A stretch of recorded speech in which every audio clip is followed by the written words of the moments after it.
Hello everyone, जय हिंद, जय श्री राम, वंदे मातरम। आप लोग अच्छे होंगे और अपनी तैयारी ज़ोर शोर से जारी रखे होंगे।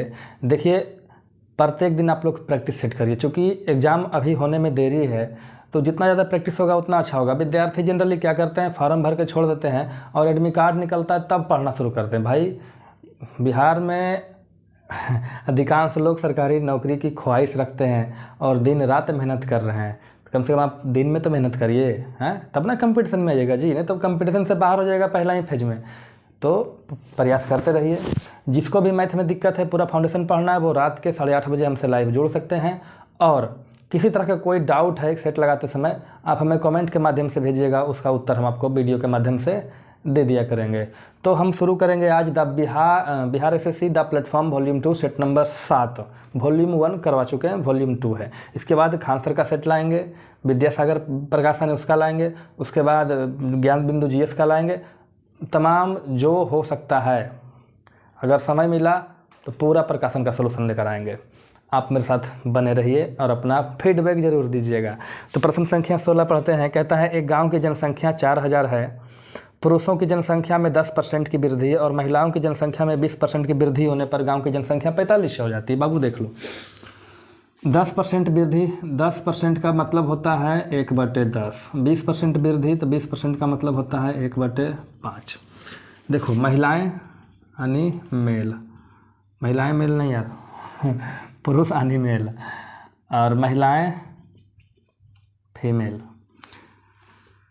तो मान लेते हैं कि पहले पुरुष था, 10% का वृद्धि हो रहा है पुरुष में, तो पहले पुरुष था 10, फिर 10 का 10% बढ़ेगा तो कितना हो जाएगा 11। इसको मान लेते हैं कि पुरुष था 10x, पुरुष कितना था 10x, तो बढ़ेगा कितना 10%, x बढ़ेगा तो हो कितना जाएगा 11x।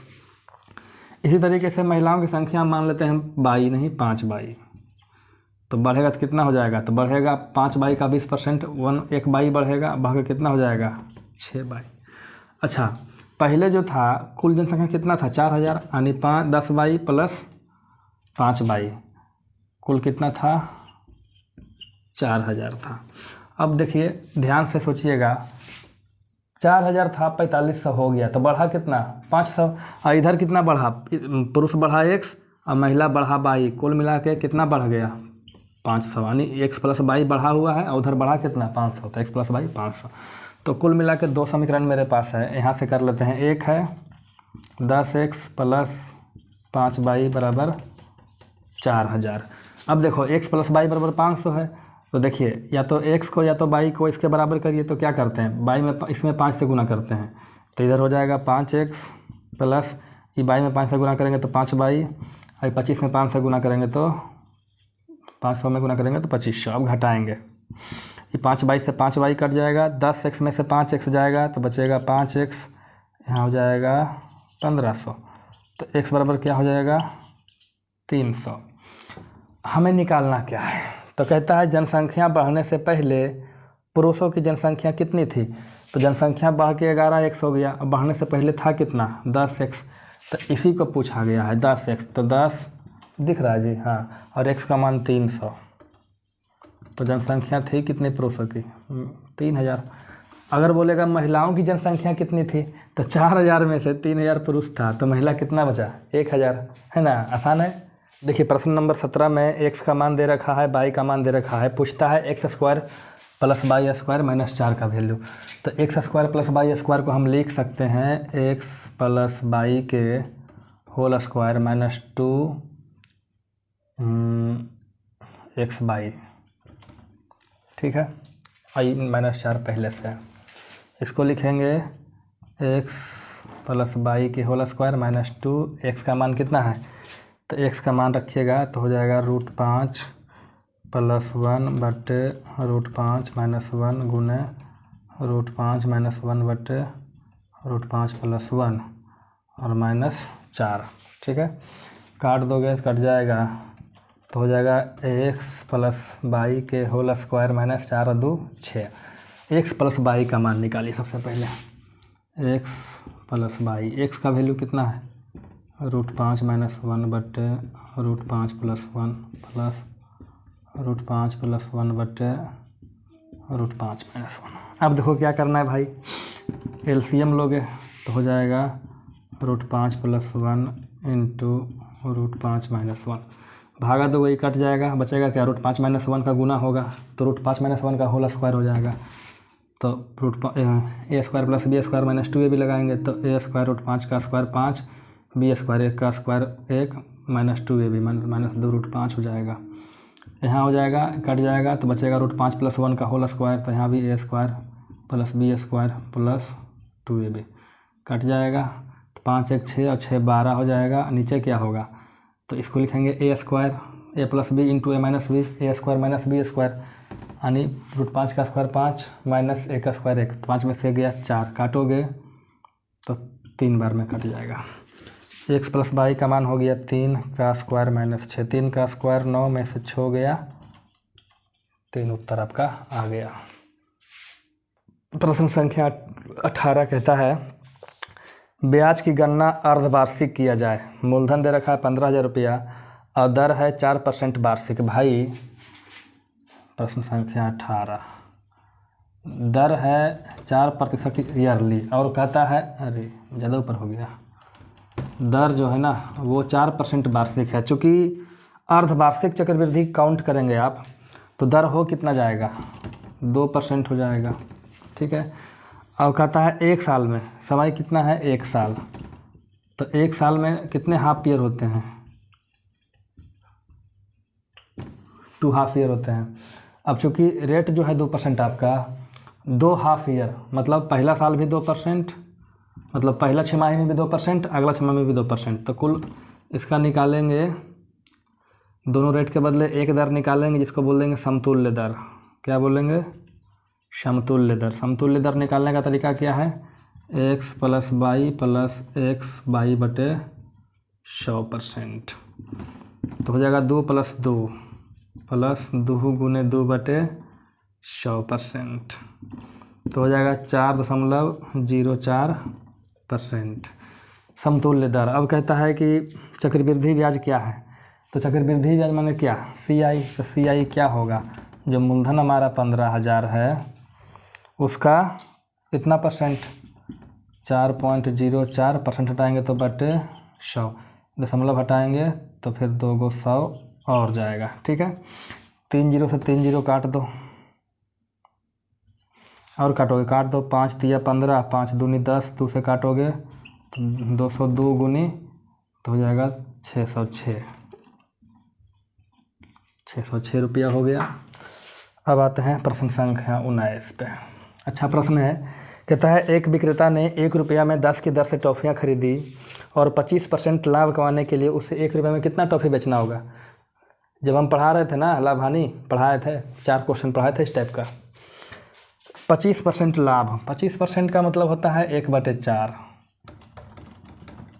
है ना। मतलब कि अगर किसी चीज़ को उसने 4 रुपया में ख़रीदा तो कितना में बेचेगा, 1 रुपये का प्रॉफिट लेकर 4 का 5 25% 1 का प्रॉफिट लेगा तो 5 में बेचेगा। तो मान लेते हैं टॉफ़ियाँ है, कुल टॉफ़ी है 4 5 20, एलसीएम लेकर मान लिए कुल कितने टॉफ़ी हैं 20 टॉफ़ी हैं। तो 4 रुपया में 20 टॉफ़ी ख़रीदा तो 1 रुपये में कितना टॉफ़ी ख़रीदा होगा 5 टॉफ़ी।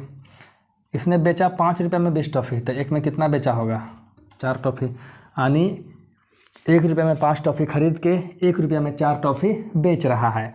अब कहता है कि 1 रुपया में 10 टॉफ़ी खरीद रहा है, 10, यानी जिसको हम 5 बता रहे हैं भाई वो 5 नहीं है 10 टॉफ़ी है। तो 1 यूनिट 2 टॉफ़ी, तो 4 यूनिट 4 × 2 8 टॉफ़ी। समझ रहे हैं। चलो 20 और 21 एक बार में करते हैं। 20 नंबर प्रश्न कहता है चावल के मूल्य में 25% की वृद्धि हो गई, ऐसे में एक परिवार को अपना खर्च पूर्ववत बनाए रखने के लिए चावल की खपत में कितने % की कमी करनी चाहिए। पढ़ा चुके हैं प्रतिशत में। देखो कितना कीमत हो गया वृद्धि 25%। भाई 25% की वृद्धि हो गई, 25% का मतलब होता है 1/4, 1/4 है भाई 4, मतलब कीमत पहले 4 था तो 4 का 25% बढ़ के कितना हो गया 5। जितना चीनी हम पहले खा रहे थे अगर उतना ही चीनी खाना है तो पहले हम 4 रुपया खर्चा कर रहे थे, आज 5 रुपया खर्चा करना पड़ेगा। लेकिन हम चाहते हैं कि नहीं खर्चा वही रहेगा, हम चीनी कम खा लेंगे। तो जहाँ 5 का चीनी खाना है वहाँ 4 का खाएंगे। तो कितना कम खाएंगे? 1 का कम खाएंगे, कितना का? 5 पर, तो 100 पे कितना, यानी 20% हम कम खाएंगे चीनी। आगे दे रखा है प्रश्न, करना क्या है? कुछ नहीं करना है भाई इसमें। देखो इसको लिखेंगे 3 के पावर 2m। अरे यार क्या कर दिए, 3 के पावर करेंगे ना जी, तो 3 के पावर 2m हो जाएगा, गुने 3 के पावर 5 गुने इसको लिखेंगे 27 को 3 के पावर 3 3 9 27, 3 के पावर 3 ऐसे लिखेंगे, 3 के पावर 3 और होल पावर 3। तो होगा क्या बाबू, ये जो पावर है ना दोनों गुना हो जाएगा, 3 तिया 9 हो जाएगा। तो सीधे इन दोनों को जगह पे हम लिख देंगे 3 तिया 9, कोई दिक्कत नहीं। और बटे इसको है 3 के पावर 1 गुने 81 को लिखेंगे 3 के पावर 4 और पहले से एक पावर है, तो ये 4 गुने 4 क्या हो जाएगा 16। तो डायरेक्ट हम लिखेंगे 4 चौके 16 बराबर 3 के पावर 9।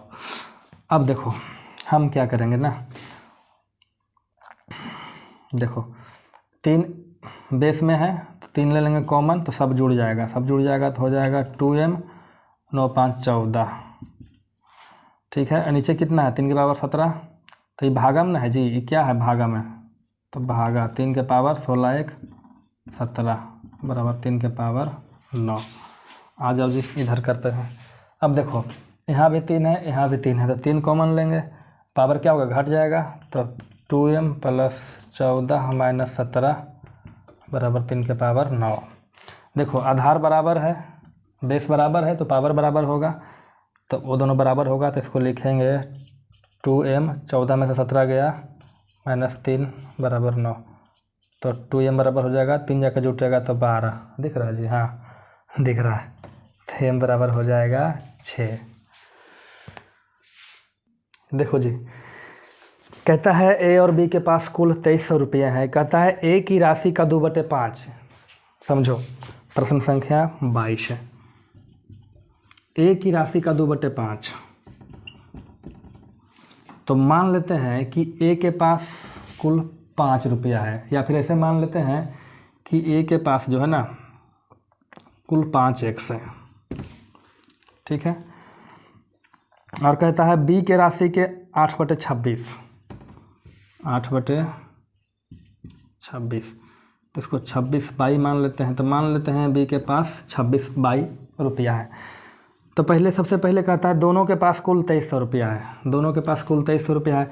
ए के पास है कितना, तो ए के पास है 5x, बी के पास है 26 बाई, और कुल है कितना 2300। अब कहता है कि ए का 2/5, तो 5x का 2/5 करोगे तो करके देखना तो 2x आएगा।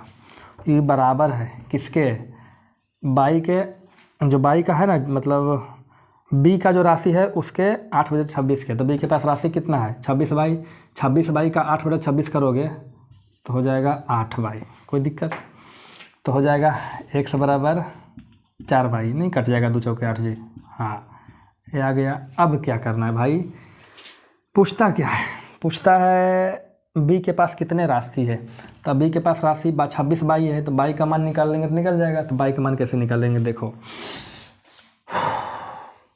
यहाँ से x बराबर 4 बाई, तो 5x बराबर, तो 5 गुना 4 बाई हो जाएगा 20 बाई। देखो 5 और x का मान कितना है 4 बाई, और प्लस 26 बाई बराबर कितना 2300, तो ये हो जाएगा 5 चौके 20, 20 और 26 जोड़ेंगे तो हो जाएगा 46 बाई बराबर 2300। तो बाई बराबर है 2300/46, काटोगे तो कट जाएगा 50 बार में, तो बाई का वैल्यू आ गया 50। तो कहता है बी के पास कुल कितना संपत्ति है, तब बी के पास संपत्ति कितना 26 बाई, तो 26 गुने 5 करेंगे, 26 पचे 30 से 1300 रुपया है बी के पास। ए के पास पूछेगा तो पहले x का वैल्यू निकालेंगे, ए के पास कुल कितना राशि है 5x, वो निकाल लेंगे। आ जाओ प्रश्न संख्या 23, कहता है दो प्राकृत संख्याओं का अनुपात, देखो दो संख्या है, एक 6x है दूसरा 8x है, कहता है दोनों का गुणनफल, दोनों का गुणनफल कर दो 6x गुने 8x, और होता कितना है 768, 7 6 8 काटो कट जाएगा जी, कोई बात नहीं है। 8 9 72, 8 6 48, काटोगे तो कटेगा 16 बार में। तो x गुनेगा x स्क्वायर बराबर 16, तो x बराबर हो जाएगा 4। पूछता क्या है? सबसे छोटी संख्या। तो छोटी संख्याएं दोनों में कौन है? यही ना है जी। तो इसका मान निकालना 6x, तो 6 गुने 4 24। 24 नंबर प्रश्न इस तरीके से है, कहता है इसका वैल्यू बताओ। देखो भाई, 7 की जगह अगर कोई और अंक होता तो उसको हम 2 ऐसे अंक में तोड़ते जो लगातार हो। जैसे अगर 12 होता तो उसको तोड़ते 3 गुने 4 में, है ना जी। 30 होता तो तोड़ते 5 गुने 6 में, और चूँकि प्लस है तो बड़ा वाला संख्या उत्तर हो जाता है। जैसे 12 होता तो 3 गुने 4 उत्तर 4 होता, 30 होता तो 5 गुने 6 उत्तर 6 होता, लेकिन ऐसा तो है नहीं। तो क्या करेंगे? देखो, इसको मान लो तुम a, क्या मान लो? a। तो इसका जो उत्तर होगा ना वो होगा 1 plus minus under root 1 plus 4a/2। तो 1 प्लस माइनस 1 प्लस 4 और 1 का मान 7, तो 4 गुने 7/2, ठीक है। तो 1 प्लस माइनस 7 के 28 1 29/2 उत्तर हो गया आपका। अब आते हैं प्रश्न संख्या 25 में। कहता है रोशन ने 1620 रुपये में 36 किलो चीनी खरीदा। उसे बेचकर उसने उस पर 6 किलो प्रति किलोग्राम चीनी के विक्रय मूल्य के बराबर लाभ अर्जित किया। जो लाभ है ना वो 6 किलो के विक्रय मूल्य के बराबर है। नहीं समझे सर? समझो, मान लेते हैं कि 1 केजी का विक्रय मूल्य है वो 100 रुपया है, ठीक है। कोई दिक्कत? कोई दिक्कत नहीं। जब 100 रुपया इसका 1 केजी का विक्रय मूल्य है तो 36 केजी चीनी खरीदा है तो 36 केजी बेचा होगा, तो 36 केजी का विक्रय मूल्य कितना होगा? 36x। अब इसको लाभ कितना हुआ? प्रॉफिट। तो लाभ हुआ 6 किलो के विक्रय मूल्य के बराबर। तो 1 किलो का विक्रय मूल्य x, तो 6 किलो का विक्रय मूल्य 6x। देखो, आपने 36x में बेचा और 6x का प्रॉफिट लिया तो क्रय मूल्य क्या रहा होगा? आपने किसी सामान को 150 में बेच के 50 का प्रॉफिट लिया तो क्रय मूल्य क्या रहा होगा? 100 रुपया। कैसे निकाले? 150 में 50 घटा के। तो वैसे ही जब इस यहाँ क्रय मूल्य निकालेंगे तो क्या करेंगे? दोनों में घटा देंगे, तो घटा देंगे तो क्या बनेगा? 30x। और क्रय मूल्य दे रखा है 1620 रुपया, है ना, घबराने वाली बात नहीं है। तो 30x और 1620 रुपये का क्रय मूल्य है। कट गया, काटोगे 3 से काटोगे, 3 5 15, 3 चौके 12, तो x बराबर कितना हो गया? 54 रुपया, ठीक है। तो क्या पूछता है? 1 किलो चीनी का विक्रय मूल्य। तो 1 किलो चीनी का विक्रय मूल्य x माने थे, तो 100 रुपया बराबर आ गया 54 रुपया प्रति केजी, है ना। आसान। 26 और 27 आप कर लेंगे। 28 कराते कहते हुआ छोटी से छोटी संख्या ज्ञात करें जिसमें 25 जोड़ने पर प्राप्त संख्या 25, 36 और 40 से कट जाए। किससे किससे कट जाए? 25 से, 36 से और 40 से। तो 25, 36, 40 से कटने वाली संख्या क्या है? तो एलसीएम निकालेंगे, है ना जी। निकाल ही लो यार। 5 से लगाओगे 5 5 25, 36 नहीं कटेगा, 25 8 40। 4 से लगाओ 5 तो कटेगा नहीं, 4 9 36, 4 दूनी 8।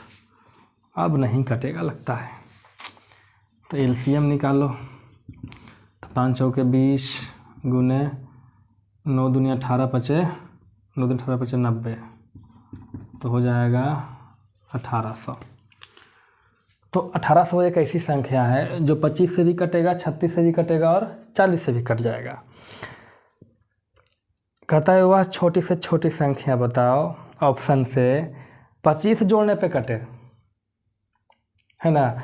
तो देखो 25 जोड़ने पे कटे तो इसको 25 घटाना पड़ेगा, तो हो जाएगा 1775, जो कि ऑप्शन में है ही नहीं। आप ऐसा करिए, कौन कौन सी संख्या है जो तीनों से कटेगा? तो एक तो है 1800, दूसरा है 3600, तीसरा है 5400। अन्य 1800 के मल्टीपल में जितने हैं सबके सब 25 से भी कटेगा, 36 से भी कटेगा और 40 से भी कटेगा। लेकिन प्रश्न कहता है ना 25 जोड़ने पे कटे, तो भाई 25 कम करना होगा, तो कितना होगा 1775। तब ना 1775 में 25 जोड़ेंगे तब ना कटेगा जी। हाँ, इसको कर लो तो हो जाएगा 3575, इसको कर लो तो हो जाएगा 5375, है ना। ऑप्शन देखिएगा तो 3575 तो आपका है, ये नहीं है, और 5375 भी नहीं है, और छोटा पूछा था तो यही होगा बाई ऑप्शन। प्रश्न संख्या 29 कहता है विकास एक काम को 15 दिन में कर सकता है, बबलू उसी काम को 10 दिन में कर सकता है। देखिए, एक है विकास वो 15 दिन में करेगा, और एक है बबलू वो 10 दिन में कर सकता है। टोटल काम मान लेते हैं एलसीएम लेकर 30। 15 दिन में 30 काम तो एक दिन में 2 काम, 10 दिन में 30 काम तो एक दिन में 3 काम। तो कहता है दोनों मिलकर उस काम को कितने दिन में करेगा। वो काम मन कितना 30 काम, दोनों मिलकर करेगा तो 2 और 3 5 काम एक दिन में करेगा, तो कुल 6 दिन में काम हो जाएगा। अब है प्रश्न संख्या 30, कहता है एक कार का क्रय मूल्य 1.5 लाख था भाई, 1,50,000 था। इसको एक्स ने बाई को बेच दिया 5% लाभ पे भाई, तो इसका 5% निकालोगे तो हो जाएगा 7500 का लाभ।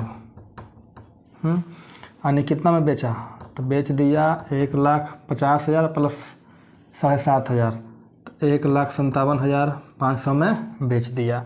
अब कहता है देखो बाई के पास चला गया, और बाई इसको बेचा 1% के हानि पे, तो भाई इसको बेच दिया। देखो एक्स के लिए विक्रय मूल्य हो गया, और बाई के लिए क्रय मूल्य कितना हो गया, यही हो गया 1,57,500। इसने बेच दिया 1% के हानि पे, 1% निकालोगे इसका तो हो जाएगा 1575 रुपया। तो कितना में बेचा, तो घटाना पड़ेगा, तो यहाँ हो जाएगा 25, यहाँ 14 में से 5 गया 9, यहाँ कितना 6 में से 1 गया 5,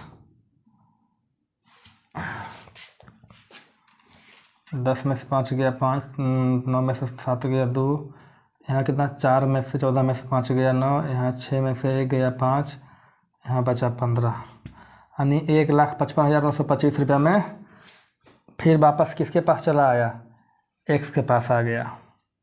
ठीक है, तो कहता है एक्स को कितना लाभ हुआ, तो भाई देखो ध्यान देना, एक को लाभ कितना हुआ, देखो 1.5 लाख में तो उसने खरीदा था, है ना। इसको 7500 के लाभ लेके बेचा था, कितना में 1,57,000 में, ठीक है। और वापस 1,57,000 में बेच करके इतना में ख़रीदना पड़ा, तो कितना का लाभ हुआ कुल मिला करके।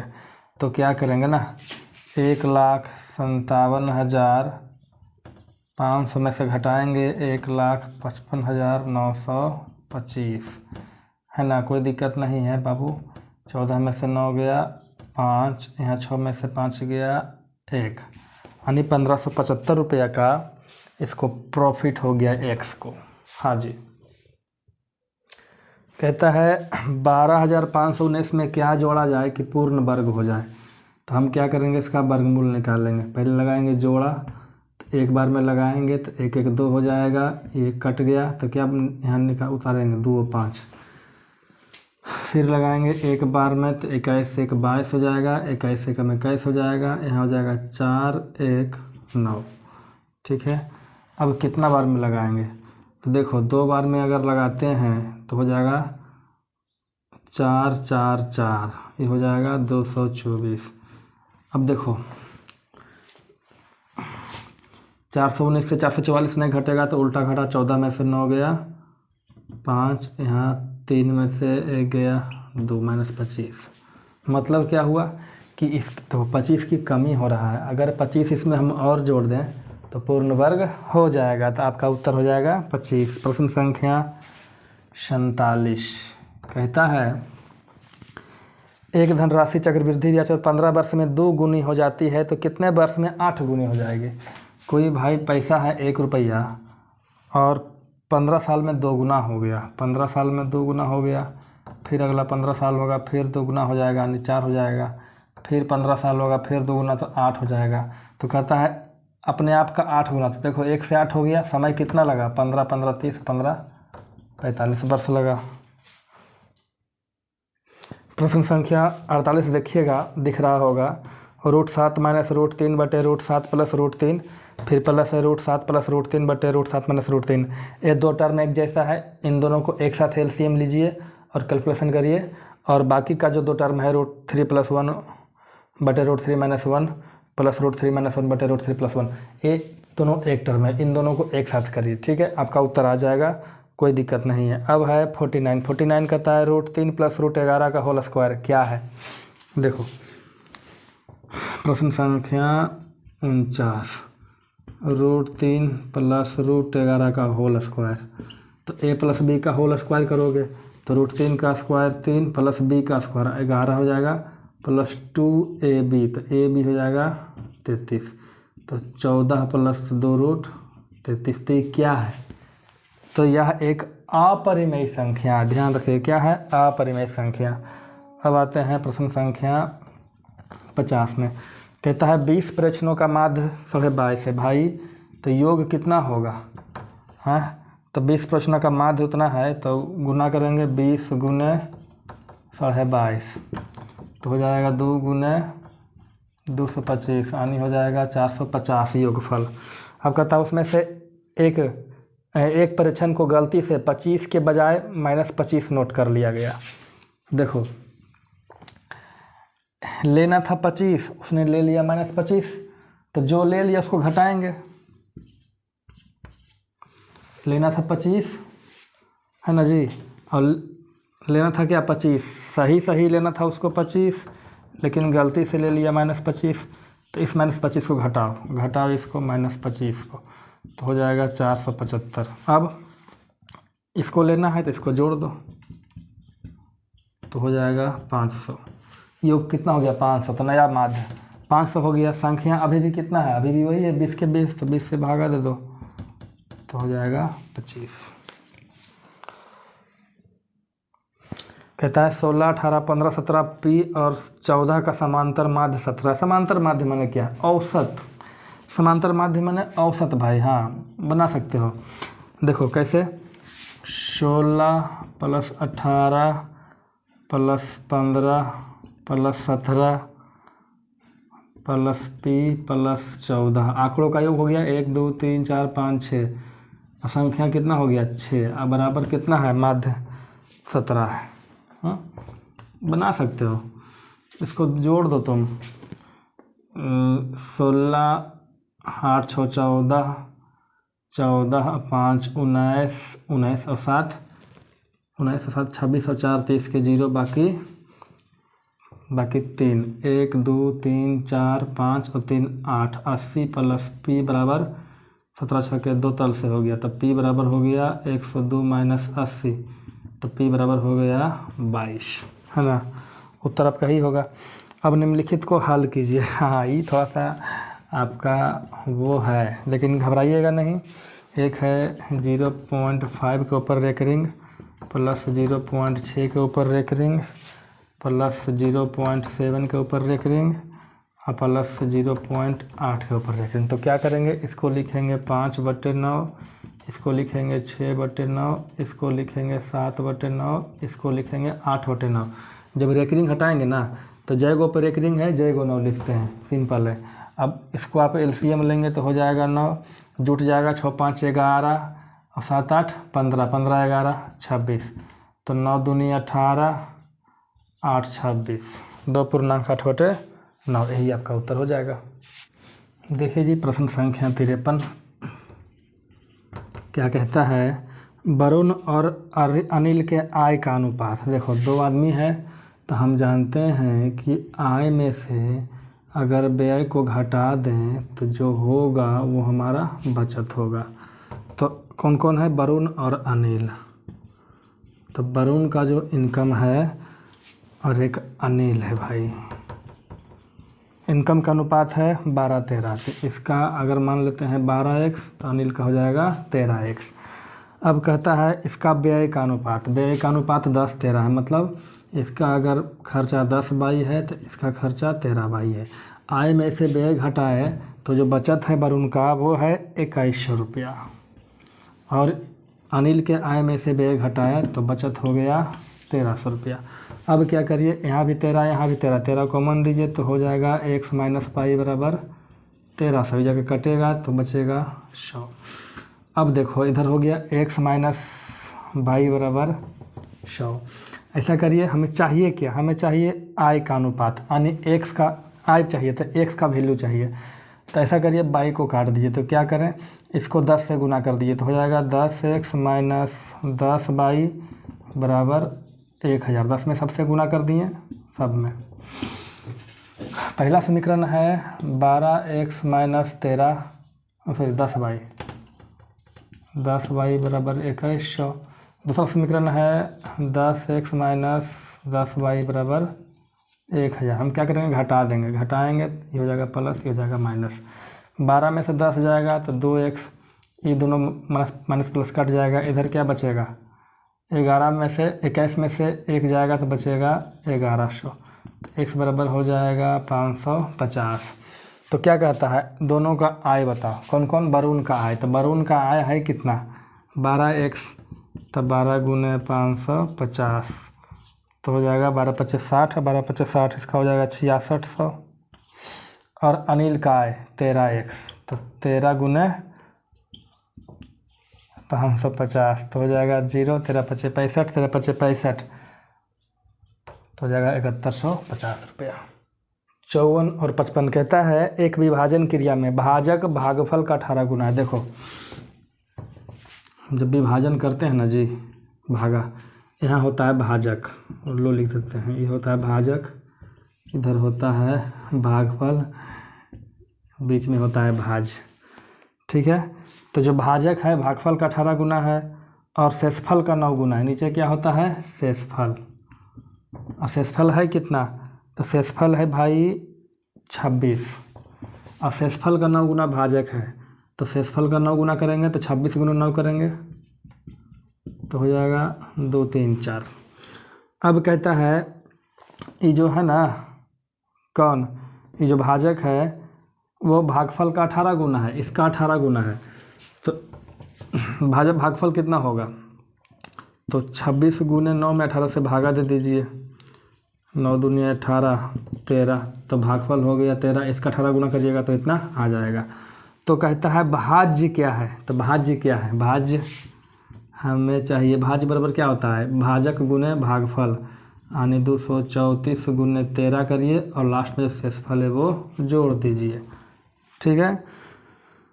तो ऐसा करके निकाल सकते हैं, थोड़ा सा लॉन्ग जाएगा लेकिन देखिए ऑप्शन देख के बना सकते हैं।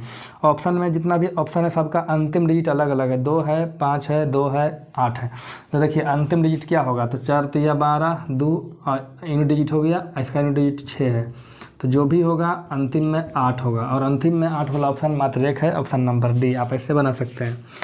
अंतिम प्रश्न, प्रश्न संख्या 55 कहता है एक वस्तु का अंकित मूल्य 240 रुपया है, इसे 10% के छूट पर बेचा गया। देखो मूल्य 3 तरह का होता है, क्रय मूल्य, विक्रय मूल्य, अंकित मूल्य। 10% का छूट दीजिएगा तो आपको पढ़ा चुके हैं कि 10% बराबर होता है 1/10। छूट किस में मिलता है, अंकित मूल्य पे। तो मान लेते हैं अंकित मूल्य 10 रुपया है, तो 10 का 10% छूट, 1 का कितना में बेचेंगे 9 में। अब कहता है 8% का फ़ायदा हुआ, तो 8% बराबर क्या होगा, तो 8% बराबर हम बोल सकते हैं 8/100। फ़ायदा किस पे होता है, क्रय मूल्य पे। तो मान लेते हैं क्रय मूल्य अगर 100 रुपया है तो 8 का बेनिफिट लेंगे, कितना में बेचेंगे 108 रुपया। अब देखो थोड़ा सा ध्यान दीजिएगा, यहाँ पर विक्रय मूल्य 9 है, यहाँ पे 108 है, अलग अलग है, बराबर करेंगे। इसमें 12 से गुना करो तो 12 9 8 होतल से, तो इसमें 12 से गुना किए तो इसमें भी कर लो। तो क्रय मूल्य हो गया 100 रुपया, अंकित मूल्य हो गया 120 रुपया, और विक्रय मूल्य कितना हो गया 108 रुपया। अंकित मूल्य है कितना 240 रुपया, जिसको हम 120 बता रहे हैं वो 240 है, कितना गुना 2 गुना। तो पूछता है क्या, पूछता है क्रय मूल्य, तो क्रय मूल्य 100 यूनिट है तो 100 गुने 2 करेंगे 200 रुपया। तो इस तरीके से आपका 25 प्रश्न कंप्लीट हो चुका है। भाई लोग पूरा वीडियो देखने के बाद अपना फीडबैक जरूर डालिएगा, कोई डाउट रह जाए बताइएगा, है ना। हमें समस्या पता चलेगा तभी इलाज कर पाएंगे, अन्यथा नहीं कर पाएंगे। तो ठीक है, सबको नमस्कार, फिर मिलते हैं अगले वीडियो में। तब तक के लिए जय हिंद, जय भारत।